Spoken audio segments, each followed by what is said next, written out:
Buenas, estamos aquí para hablar sobre electrónica digital.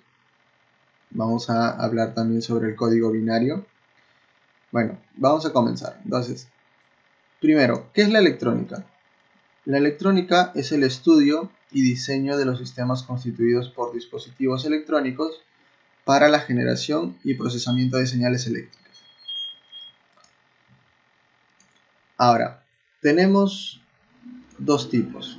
Tenemos la electrónica analógica, que trabaja con valores continuos tanto de voltaje como de corrientes.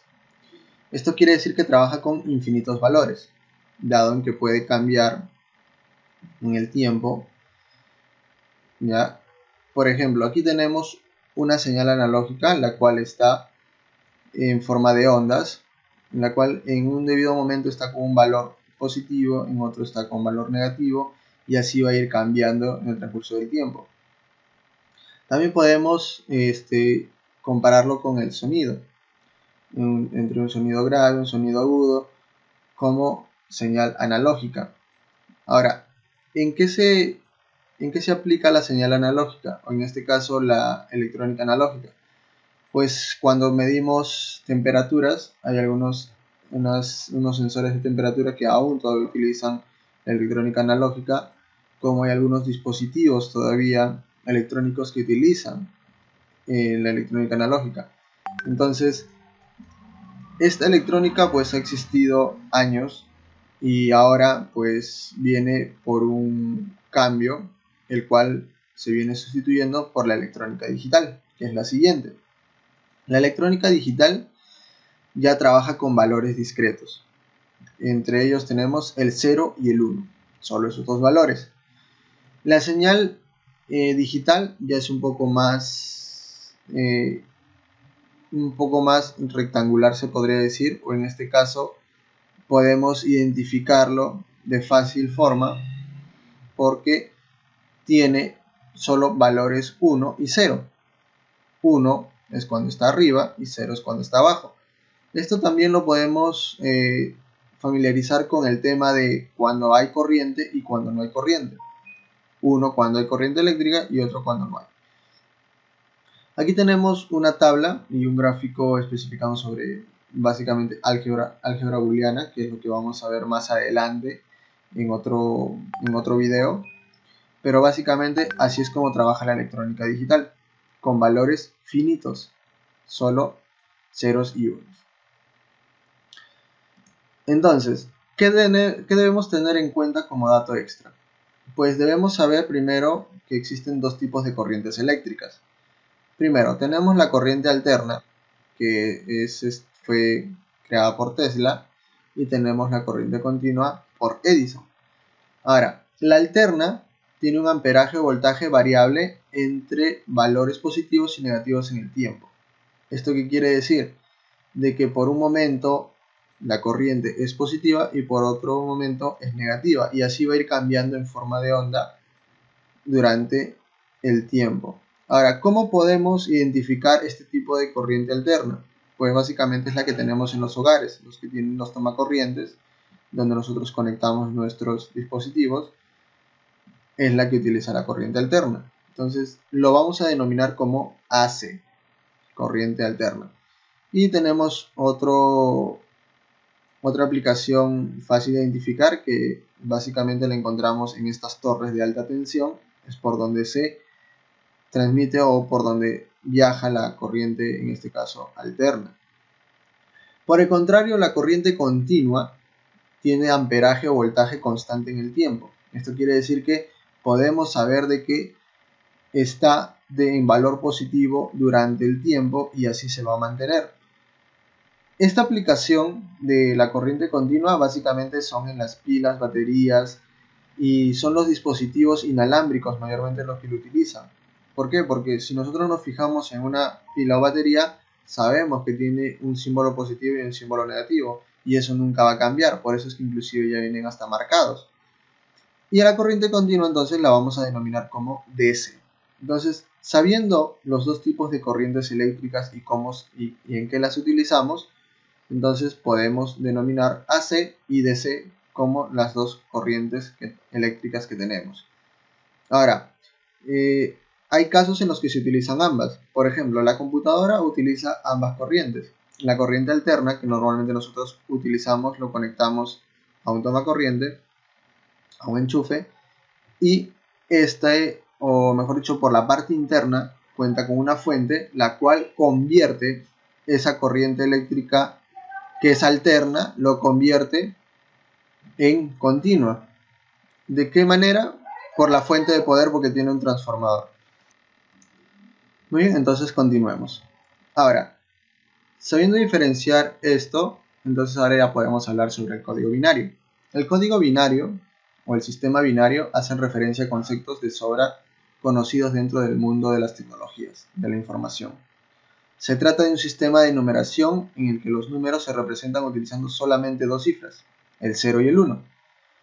Este sistema de codificación se utiliza, entre otras muchas cosas, para representar textos o procesar instrucciones. Aunque pueda resultar difícil de entender para aquellas personas que solo conocen el sistema decimal, el código binario nos ofrece una serie de ventajas debido a su sencillez y versatilidad, y además es el sistema más adecuado desde el punto de vista técnico. Entonces, si nosotros hemos visto o nos hemos acostumbrado a tener, en este caso, el sistema decimal, que es básicamente por lo que contamos de 0 a 9, nosotros podemos trabajar mucho más fácil con el código binario, ya que solamente tenemos ceros y unos. Ahora, ¿cómo trabajar con esos ceros y unos? Pues vamos a trabajarlo con esta tabla. Esta tabla es de decimal a binario. Es una tabla que nos va a ayudar a convertir los números decimales a binarios o viceversa. Ahora, lo más importante es saber cómo empezar a colocar dichos valores. Vamos a empezar por la parte derecha colocando el 2 elevado a la 0, ya que binario viene de 2, entonces por lo tanto vamos a utilizar potencias de 2. Entonces 2 a la 0 diríamos que es 1, 2 a la 1, 2, 2 a la 2, 4, y así sucesivamente duplicando el valor, hasta llegar a 2 a la séptima, o 2 a la 7, que sería 128. Ahora, ¿cómo aplicamos esta tabla con números decimales? Por ejemplo, nosotros aquí tenemos un número en binario. Tenemos 1, 0, 1, 0, 0, 0, 0, 0. Entonces, este número binario hace referencia a un valor decimal. Pero ¿cómo hallamos qué valor es? Sencillo. Simplemente vamos a sumar todos los valores que tienen 1. Y los valores que tienen 0 no los sumamos. Por ejemplo, yo tengo aquí el 128 y debajo del 128 yo tengo el 1. Entonces quiere decir que este valor yo lo tomo. Entonces lo pongo aquí en una suma, 128. Me fijo en el siguiente valor. Tengo aquí el 64, pero debajo tengo el 0. Eso quiere decir que no lo estoy utilizando. Por lo tanto, no lo pongo en la suma. Sigo y me doy cuenta de que tengo el 32. El 32 sí lo estoy utilizando. Entonces, como tengo el valor de 1, le pongo 128 más 32. Entonces sumo este valor más el 32 y me da un resultado de 160. Ahora, ¿por qué no sumo los demás? Porque todos los demás están con el valor 0. O sea, no los necesito o no los estoy utilizando. Entonces podríamos decir que el 1, 0, 1, 0, 0, 0, 0, 0 en decimal equivale a el número 160. Lo mismo aplica para distintos números. Entonces vamos a ver una tabla un poquito más extensa, un poquito más larga, con otros ejemplos. Por ejemplo, aquí tenemos la misma tabla, pero ahora estamos con otros números. Por ejemplo, tenemos el 120 y tendríamos que sumar dichos valores hasta llegar al 120. Yo no utilizo el 128 aquí, le pongo 0 porque sencillamente si yo utilizo el 128 me estaría pasando 8 números del que yo necesito. Entonces, por lo tanto, paso al siguiente número, que es el 64. El 64 sí lo puedo utilizar porque no estoy sobrepasando el límite del número que yo necesito. Entonces, 64, me fijo el siguiente y digo 32. ¿32 lo voy a utilizar? Pues claro que sí, porque 64 más 32 me daría 96.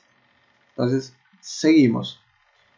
Hasta el momento tengo 96. Tengo que seguir sumando más valores. Si yo le sumo este valor de aquí, de 16, pues tendríamos que decir que tendríamos hasta ahí 112. Entonces, 112, ¿cuánto me faltaría para llegar a 120? Ah, pues me faltaría 8. Entonces eso quiere decir que también tengo que utilizar el siguiente número. Por lo tanto, utilizo el 64, el 32, el 16 y el 8 para llegar a 120. Sumando esos 4 valores me da 120 y todo el resto ya lo puedo colocar en 0. ¿Por qué?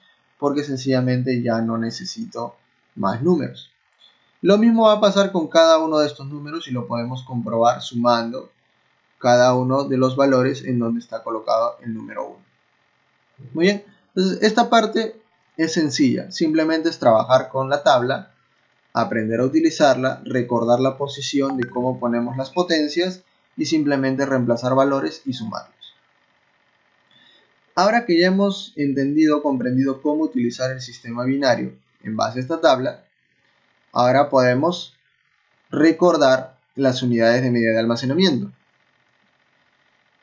Por ejemplo, la mínima unidad que tiene la computadora es el bit. ¿El bit por qué? Porque solamente tiene el valor de 0 o 1, justamente lo que estamos viendo, binario. Mientras que el byte equivale igual a 8 bits. 8 bits es justamente lo que estábamos calculando hace un momento. Si retrocedemos, aquí tenemos 8 bits. Por ejemplo, tenemos desde 2 a la 0 hasta 2 a la 7, tenemos 8 bits. Entonces, esto equivale a un byte. Ahora, después del byte, ya podemos seguir con otras unidades de medida, que vendría a ser el kilobyte, que es igual a 1024 bytes. Luego sigue el megabyte, que es igual a 1024 kilobytes. Luego sigue el gigabyte, que es igual a 1024 megabytes, hasta el terabyte, que es lo que utilizamos actualmente en las computadoras, en una laptop, que son básicamente sus discos duros. De ahí en adelante hay más unidades de medida, el petabyte, el hexabyte, zettabyte, yottabyte, pero en este caso no las utilizamos todavía por el momento porque no llegamos a esas unidades todavía de almacenamiento. Pero esta tabla nos va a servir y nos va a ayudar mucho a comprender cómo manejar el tema de los almacenamientos en una máquina. Muy bien, entonces eso ha sido todo por este video. No se olviden de repasar y practicar sobre el código binario en base a la tabla que tenemos aquí. Bien, muchas gracias, hasta luego.